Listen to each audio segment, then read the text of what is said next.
ನಗರದ doctor B R Ambedkar ಭವನದಿಂದ ದಲಿತ ಸಂಘಟನೆಗಳ ಒಕ್ಕೂಟದ ನೇತೃತ್ವದಲ್ಲಿ ಹಮ್ಮಿಕೊಂಡಿದ್ದ ಭೀಮಾ ಕೊರೆಂಗ ವಿಜಯೋತ್ಸವವನ್ನು ಆಚರಿಸಿದರು. ಅಂಬೇಡ್ಕರ್ ಭವನದಿಂದ ಶಿಡ್ಲಘಟ್ಟ ವೃತ್ತದವರೆಗೂ ವಿಜಯೋತ್ಸವ ಸ್ತಬ್ಧ ಚಿತ್ರವನ್ನು ಮೆರವಣಿಗೆ ನಡೆಸಿ ಅದ್ದೂರಿಯಾಗಿ ಆಚರಿಸಲಾಯಿತು.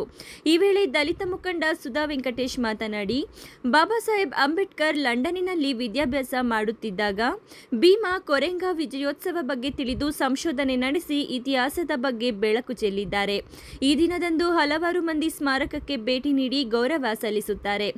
ಮರಾಠ ಪೇಶ್ವೆಗಳನ್ನು ಪೊಲೀಸರು ಸಾಧ್ಯವಿಲ್ಲದ ಪರಿಸ್ಥಿತಿಯಲ್ಲಿ 500 ಮಹರ್ ಸೈನಿಕರ ಸಹಾಯ ಪಡೆದು ಪೇಶ್ವೆಗಳನ್ನು ಸೋಲಿಸಿ ಬ್ರಿಟಿಷ್ ಆಡಳಿತಕ್ಕೆ ಇದು ಮುನ್ನುಡಿ ಪಡೆಯಿತು. ದಲಿತರನ್ನ ಅವಮಾನಿಸಿದ್ದ ಪೇಶ್ವೆಗಳ ವಿರುದ್ಧ ದಲಿತರು ಆತ್ಮಗೌರವ ಹಕ್ಕುಗಳಿಗಾಗಿ ಹೋರಾಡಿದ ಐತಿಹಾಸಿಕ ದಿನವೇ ಭೀಮಾ ಕೊರೆಂಗ ವಿಜಯೋತ್ಸವ. ಹಾಗಾಗಿ ಚಿಕ್ಕಬಳ್ಳಾಪುರದಲ್ಲಿಂದು ಅದ್ದೂರಿಯಾಗಿ ಆಚರಣೆ ಮಾಡುತ್ತಿದ್ದೇವೆ ಎಂದರು.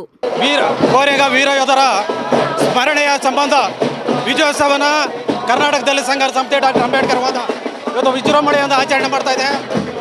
ಕಾರಣ ಏನಪ್ಪ ಅಂತಂದರೆ, ಸ್ವಾಭಿಮಾನದ ಹಕ್ಕಿಗಾಗಿ ಅಸ್ಪೃಶ್ಯರು ಪೇಶ್ವೆಗಳ ವಿರುದ್ಧ ಹೋರಾಟ ಮಾಡಿ ಅಸ್ಪೃಶ್ಯತೆ ನಿವಾರಣೆಗಾಗಿ ಹೋರಾಟ ಮಾಡಿ ಗೆದ್ದಿರ್ತಕ್ಕಂಥ ಸಂದರ್ಭ ಇದು.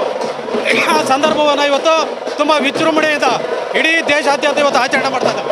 ನಾವು ಕೂಡ ಚಿಕ್ಕಬಳ್ಳಾಪುರದಲ್ಲಿ ಯಶಸ್ವಿಯಾಗಿ ಆ ಕಾರ್ಯಕ್ರಮನ ನೆನಪಿಗಾಗಿ ಇವತ್ತು ಒಂದು ಆಚರಣೆಯನ್ನು ಮಾಡ್ತಾ ಇದ್ದೀವಿ.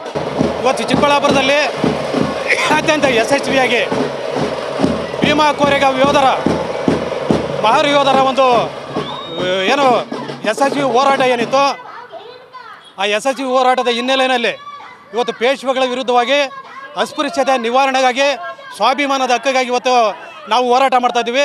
ಚಿಕ್ಕಬಳ್ಳಾಪುರದಲ್ಲಿ ಕರ್ನಾಟಕ ದಲಿತ ಸಂಘರ್ಷ ಸಮಿತಿ ಅಂಬೇಡ್ಕರ್ ವಾದ ನೇತೃತ್ವದಲ್ಲಿ ಇವತ್ತು ಈ ಒಂದು ಯಶಸ್ವಿಯಾದಂಥ ಹೋರಾಟವನ್ನು ನಾವು ಮಾಡ್ತಾ ಇದ್ದೀವಿ. 1818ರಲ್ಲಿ ಏನು ಭೀಮಾ ಕೊರೆಗಾಂವ್ ಯುದ್ಧ ನಡೆಯಿತು, ಅದು ಮಹರ್ ಜನರ ಸ್ವಾಭಿಮಾನದ ಹೋರಾಟ ಆಗಿದೆ. ಅದಕ್ಕೋಸ್ಕರ ವರ್ಷ ಲಂಡನ್ನಲ್ಲಿ ಬಾಬಾ ಸಾಹೇಬರು ಓದ್ತಾ ಇರ್ತಕ್ಕಂಥ ಸಂದರ್ಭದಲ್ಲಿ ಗ್ರಂಥಾಲಯದಲ್ಲಿ ಒಂದು ಪುಸ್ತಕ ಅಂತ ತಗೊಳ್ತಾರೆ. ಲಾರ್ಡ್ ಸ್ಟ್ಯಾಂಡನ್ ಎಂಬತಕ್ಕಂಥವನು ಅದರಲ್ಲಿ ಉಲ್ಲೇಖ ಮಾಡಿರ್ತಾನೆ. 1926ರಲ್ಲಿ ಉಲ್ಲೇಖ ಮಾಡಿರ್ತಕ್ಕಂಥದ್ದು ಈ ರೀತಿ ಮಹರ್ ಜನ, ದಲಿತ ಜನ ಏನು ಹೋರಾಟ ಮಾಡಿದ್ರು, 28,000 ಜನ ಪೇಶ್ವೆಗಳ ವಿರುದ್ಧ, 28,000 ಜನ ಪೇಶ್ವೆಗಳ ವಿರುದ್ಧ ಕೇವಲ 600 ಜನ ಮಹರ್ ಸೈನಿಕರು ಏನು ಹೋರಾಟ ಮಾಡಿದ್ರು, ಆ ಹೋರಾಟದ ಹಿನ್ನೆಲೆಯಾಗಿ ಅಲ್ಲಿ ಸ್ತೂಪ ರಚನೆ ಮಾಡಿದ್ದಾರೆ ಅಂತೇಳಿ ಅವತ್ತಿಂದ ಬಂದು ಬಾಬಾ ಸಾಹೇಬರು ಎಲ್ಲೇ ಯಾವುದೇ ಮೂಲೆಯಲ್ಲಿದ್ದರೂ ಕೂಡ ಅಧ್ಯಯನದಲ್ಲಿ ಜನವರಿ 1ನೇ ತಾರೀಕು ಬಂದು ಅವರಿಗೆ ಮಹರ್ ಸೈನಿಕರಿಗೆ ನುಡಿನಮನ ಸಲ್ಲಿಸ್ತಕ್ಕಂಥ ಕಾರ್ಯಕ್ರಮನ ಏರ್ಪಾಡು ಮಾಡ್ತಾರೆ.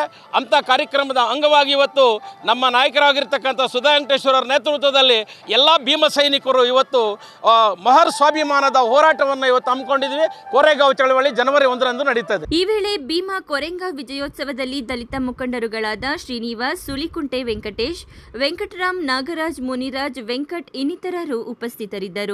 ಕ್ಯಾಮರಾಮನ್ ಪ್ರವೀಣ್ ಜೊತೆ ಕಳ್ವರ Arun, MM TV news, Chikkaballapur.